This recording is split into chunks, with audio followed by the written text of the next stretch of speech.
3, 4. L'Associazione Filarmonica del Veneto, patrocinata dalla provincia di Venezia, ha organizzato 2 iniziative completamente dedicate all'universo della musica. La musica è fondamentale nell'educazione e nella formazione degli studenti e quindi sostenere questa attività è uno degli principi ispiratori a cui si affida questa amministrazione. Sostenere anche questa associazione è fondamentale per poter offrire al territorio una serie di opportunità che altrimenti non sarebbe completa. La prima è un corso di perfezionamento per giovani professori d'orchestra, la seconda un concorso per compositori librettisti per il teatro musicale moderno.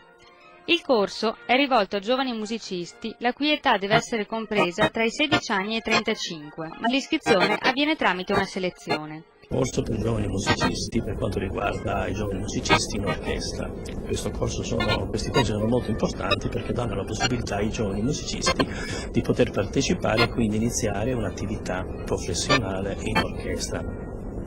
L'anno scorso, quest'anno l'abbiamo fatto, l'anno prossimo lo rifaremo, sarà un'organizzazione dedicata appunto ai giovani emergenti e quest'anno abbiamo fatto una produzione di musica sinfonica e abbiamo anche aperto alla lirica appunto con l'Ernani e con il Nabucco.